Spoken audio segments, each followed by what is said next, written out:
This is the exact blueprint on how to do influencer marketing for your clothing brand. I'm gonna have some little text pop up here. I'm just kidding. I don't edit any of my videos. So I'm gonna, aside from the edit, or maybe I will. Actually, no, I'm not. So this would be blank. But I'm gonna be explaining exactly how to do influencer marketing step by step. It is currently 1 a.m. I'm just on a recording spree. I don't know if you guys can tell, but this is the exact blueprint on how to do influencer marketing. 101, what you should expect, how to do it, and how to approach it. You cannot be emotional. You cannot be, oh my God, like, I'm so sad that he didn't respond to me. You can't be like that, okay? You got to be very stoic, like a psychopath. Anyways, let's just get started. Also, by the way, I just moved into a new crib. I think I said this earlier, but this tree right here, I just got it. It was $100. It's a bonsai tree or some shit. Bonsai. Anyways, also, as you guys can see, I got a TV that looks like a picture or a frame or something like that. Anyways, let's just get started. So, number one thing, if you want to take away from this video and you have a goldfish attention span and you just want to click off the video right now, just one thing that I would just give you right now is influencer marketing is a numbers game. Okay, this means that you have to literally just send as many products as possible to your influencers, and that is the only way to succeed, is a numbers game. That's the only thing I'll say. I'll just end the video here for those that have a goldfish attention span. Now, for the regular people, I'm going to be explaining step by step on how to do everything. So when you're first starting out, you're not going to have that many influencers to hit you up because you're a brand new baby business, which means you have to reach out first. How do you reach out? I get this question so many times. I don't understand if people have a brain. Do you have a prefrontal cortex? Do you have the ability to connect neurons in your brain and think? You don't say anything crazy. You just tell them, yo, I want to send you something for free. That's literally it. There's no crazy sauce, no crazy recipe to hit people up. It's just talking, okay? Like, same thing for sliding into girls' DMs, which I've never done before, so you can't, don't quote me on this. But just say hi. I don't know, say what's up. I don't know.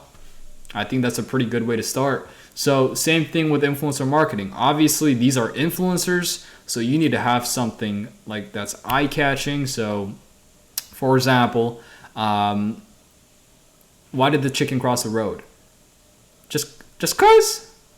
Wait, is that what it was? I don't know, bro. Bro, what am I saying, bro? My girl just wait. Is that right?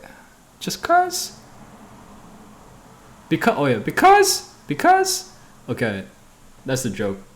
Wait, why did I say that again? Oh, okay. So yeah, the reason why you say that, or that's an example because you want to get their attention, right? So same exact thing when it comes to sliding in influencers' DMs. You want to get their attention by just stating the obvious. Like, yo, I want to send you something for free.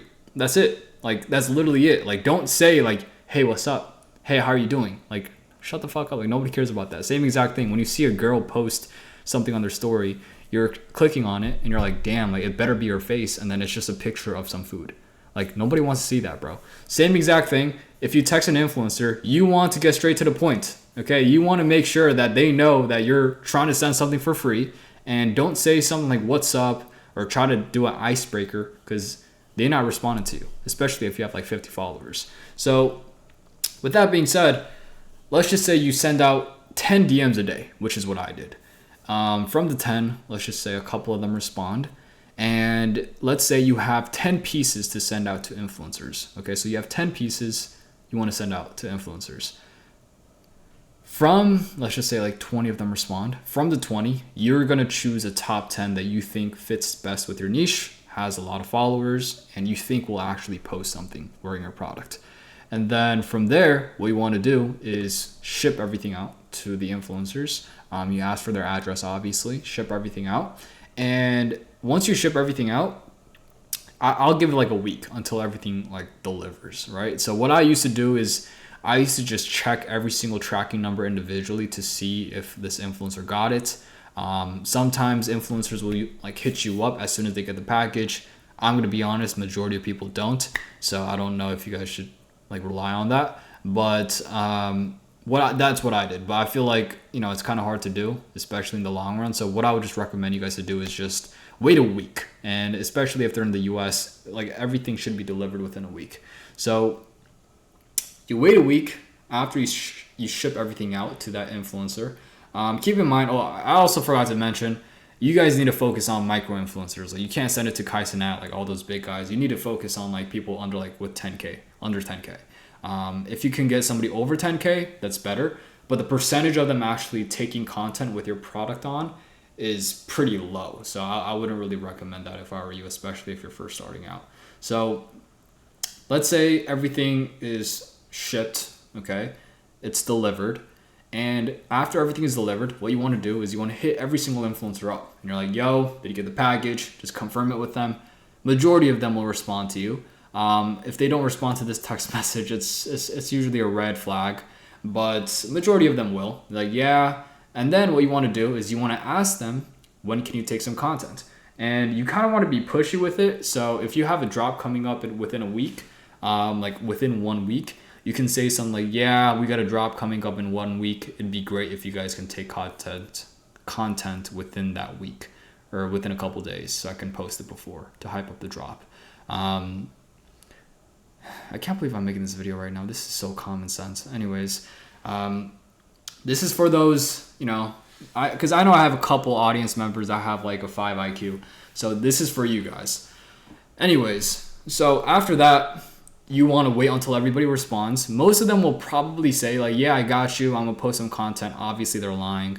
And then some of them will just not respond to you. So let's just say from the 10, 2 of them just immediately just ghost you or maybe even block you. Okay. Which I will say happens a lot. And then from the 8, a couple of them don't respond as fast. A couple of them says that they're going to post something within the first week, within the week of you dropping. But the way you can look at it is 20% of them will post something, as they said, like within the first week. The other 20 will probably post it like a week or so or a couple days after the deadline that you gave them. And then the other 20% will just pretty much do it like around a month later.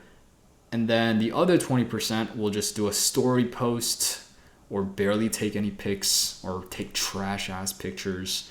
And then obviously the other 20% will just ghost you. So summary, 60% of the influencers that you send it to, you really can't post content or use the content because it's just trash. The other 40% is usable content, but realistically speaking, I would say only like 10 to 20% of the influencers' content that you get is something that you're actually going to use for your feed, for maybe running ads, for maybe Instagram Reels or TikToks. Now, you may ask, why would I do influencer marketing if the percentage is that low? Well, the reason why is because that 10 to 20% will bring in a lot of revenue. So, for example, if you just have one influencer that has like a couple thousand followers to post your product and that like their video goes viral wearing your product, you're going to get a bunch of orders, right? So it doesn't take that much in order for you guys to get sales from influencer marketing. And then from there, what you guys want to do is try to just keep working with the ones that have been doing good. So the 40% that actually responded and took content for you, you want to use it for your next drop. And then the other 60%, you want to replace it with new influencers. And then obviously as time goes on, your brand will grow. As your brand grows, you're going to get influencers to hit you up first. If they hit you up first, the chances of them actually taking content is way higher because they want to wear your brand. Also, one thing I really recommend you guys to do is send products that they actually like. Okay, like I never understood brands that just send out a bunch of products without asking the influencer. I think logistics wise, it's easier to do, but it's just stupid in my personal opinion because some influencers will just not wear the product because they just don't like it. You know what I'm trying to say? So you want to make sure that you send out products that they actually like. So if you have 8 products in a collection, I always send them all like the pictures of all 8 and I tell them to choose the ones that they actually want to wear. And then another thing you guys can do is like promo codes and things like that. Like they get a commission if somebody uses their promo code, but I feel like that's mainly for TikTok and Instagram. I guess influencers that are really heavily into the fashion game that have an audience like that, which I feel like at this point, a great majority of influencers in the fashion industry have their own brands. So I don't think they'll do that. But maybe you can find a couple that, is a hidden gem. So like, for example, for me, like the way I hit six figures with my brand in the beginning was by doing influencer marketing, by doing the commission thing. So I had like 2 to 3 influencers that were just posting a bunch of content wearing my product, and I would give them a code, and I would give them 10% of the sales for commission for the influencer. And they made a lot of money. Obviously, I made a lot of money, but they also made a lot of money as well. And yeah, that's pretty much it. I mean, pretty self-explanatory. I think it's just easy to do. You just send out products to influencers, and you just retrieve the content. But this is just a step-by-step in detail explanation. So hopefully you guys enjoyed this one.